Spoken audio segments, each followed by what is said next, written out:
Hi, I'm James Randi, and this is Massimo Polidoro Hello. from the fine country of Italy. He's come over here to visit us, and he's been a great guest, and we've had a wonderful time. Hadn't seen one another in several years, and Yes. it's about time that we got together again. Massimo, I wanted to sit you in front of the camera here in order to ask you, what is the state of the skeptical movement, let's say, in Italy? I know the state of it here, I know it in China, I know it in Australia, but I don't know much about it in Italy. What is the current status? Well, Italy has it's called CICAP, which means in Italian, the Italian Committee for Investigation of Claims of the Paranormal. And it's an organization that now is about 20 years old, and it was started thanks to Piero Angela and yourself, who came to Italy and helped us start it, and of course all the people at CICAP, Paul Kurtz, and everybody helped us to get the thing started. And then along the years it grew. We have a magazine, we have memberships, and we organize national conferences, and what we are most proud of is the fact is investigating things. So we have in these 20 years investigated a few hundreds of cases of many kinds, from the blood of San Januarius to magnetic heals to psychics of any kind, and we receive dozens of letters from people claiming to have psychic powers, and of course they are all mostly honest people who really believe it. Yes, oh yes. But they have no clue on how to test these things. Self-deluded folks, and you've got to treat them with a lot of respect, though, and Absolutely. I'm sure you see that. We certainly have seen it here, because they are honestly self-deluded. They don't know how to test their own claims. Now, as you know, Massimo, and most of our viewers will know, the James Randi Educational Foundation has $1 million challenge that we put out there.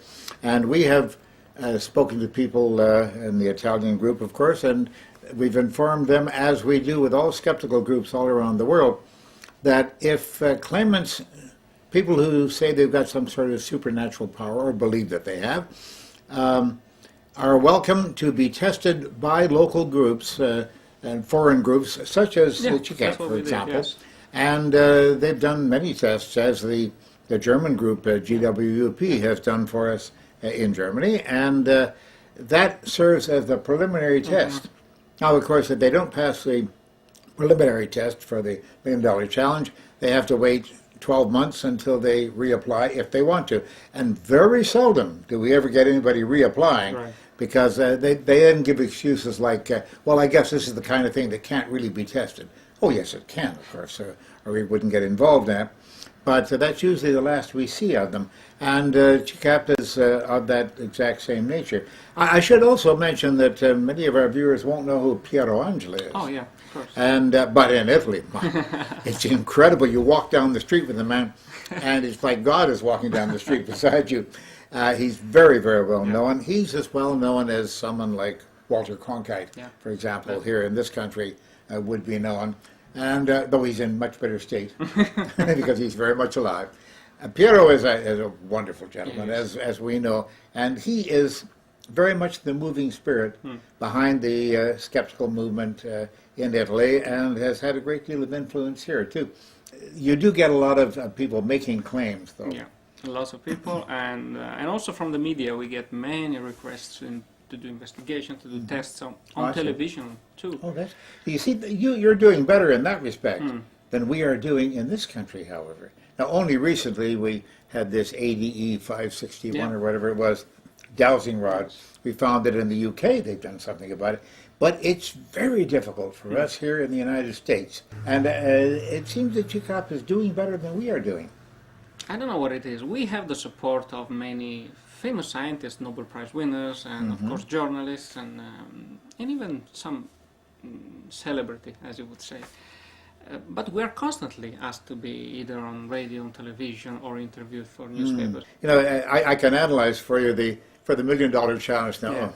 We get the craziest people. I mean, not the craziest people. I'm sorry. No, I shouldn't say that. We get the craziest claims made by otherwise quite sane people.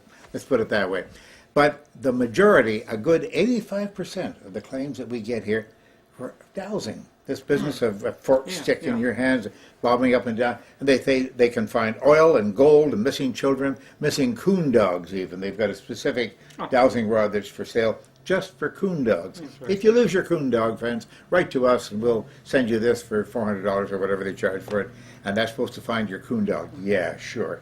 But the dowsing claim is by far the most common one. And this is because, there's a good reason for that, because dowsers are largely self-deluded. They're not fakes. No, no. They're not pretending they have this power. Yeah. The ideomotor reaction, and you can look that up on the JREF website, by the way. Do take a look at it because it explains what the ideomotor reaction is. It has nothing to do with idiots. No. But the ideomotor reaction is a very strong reaction. Until you've experienced that, you won't realize just how strong it is, what a psychological influence it is. Now, you're a psychologist by trade, profession, that is, although you're not practicing No. as a psychologist. So you understand fully well what the ideomotor reaction is. And I want people out there who hear this broadcast, or view this video, I should say, to look up the ideomotor reaction in your dictionary and in psychology textbooks, and look it up on the James Randi Educational Foundation website as well, because we have a definition right there that explains it pretty well, and it's mentioned many times in the Annals of Swift, our webpage.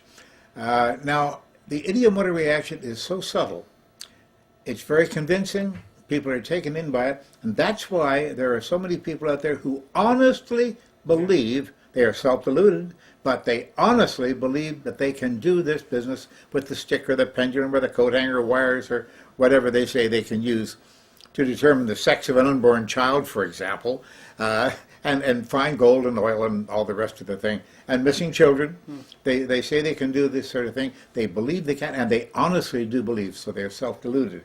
But that's, as I say, about 80 to 85% of the claims that we get over the years, and we've had thousands of claims, of course. But second to that is healing or diagnostics. Yeah. Okay. They say that they can look at a person, or they can borrow a ring from the person or something and get vibrations. They can tell what diseases that they're subject to. And of course, that's full of all kinds of interpretations. You know, you have a heart problem. No, I never had a heart problem. Oh no, I mean a heart problem's coming up. So they adjust their prophecies, you see, and their diagnosis to these things. And then people say they can actually heal by concentrating on you, or sending you the right kind of letter, having you hold an amulet or wear something around your neck. And in many cases, these people are also self-deluded. But what are the major claims that you get in Italy? Well, these two Yes. as well, but also anything from haunted houses, poltergeists, Oh, yes.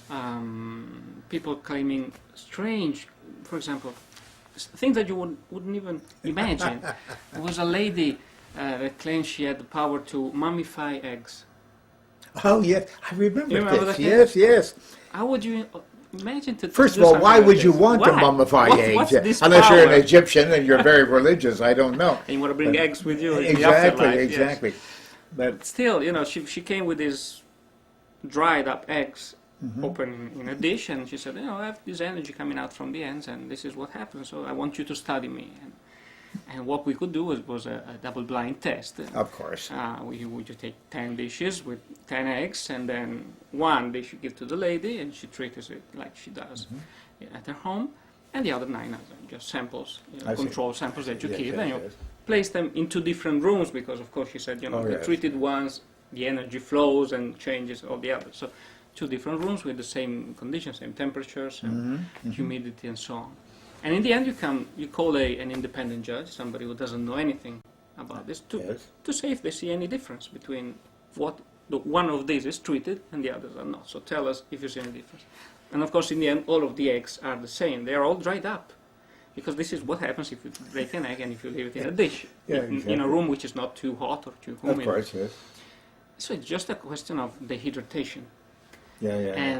But still, when you do this experiment, which is very easy in the end to understand, And also, very demonstrative. It does prove the point one way or the I other. think what you would think so, but this lady, for example, and most of the people that come to us, as well as those that come to you, I'm sure, they rationalized this, and in this case she said, well, no, this proves that everybody has this power. Of course, they're great at rationalizing, I say that. And because they usually are forced to rationalize. They try to show it to somebody else, and they give them the same reasons, and they say, but we have an answer for that. Yeah. Even if before you ask them, to write down exactly if the conditions are perfect, if there is something wrong, you don't do the test, because otherwise it's an excuse. How true.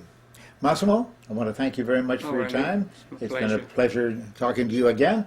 And I'll be over in Italy not too long from now, as a matter of fact, and looking forward to that. You will have the brass band to meet me at the airport, of course. Yeah. Thank you, Massimo. Thank you. Thank you so much. We thank you for watching this latest episode of James Randi Speaks. For more of James Randi and the Educational Foundation, make sure you visit randi.org. It's about time that we got together again. Massimo, I wanted to sit you in front of the camera here in order to ask you, what is the state of the skeptical movement, let's say, in Italy? I know the state of it here, I know it in China, I know it in... Now it's about 20 years old, and it was started thanks to Piero Angela and yourself, who came to Italy and helped us start it, and of course all the people at CICAP, Paul Kurtz, and everybody helped us to get the thing started. And then along the years it grew. We have a magazine, we have memberships, and we organize national conferences, and what we are most proud of is the fact is investigation. Hi, I'm James Randi, and this is Massimo Polidoro. Hello. From the fine country of Italy. He's come over here to visit us, and he's been a great guest, and we've had a wonderful time. Hadn't seen one another in several years in Australia, but I don't know much about it in Italy. What is the current status? Well, Italy has it's called CICAP, which means in Italian, the Italian Committee for Investigation of Claims of the Paranormal. And it's an organization that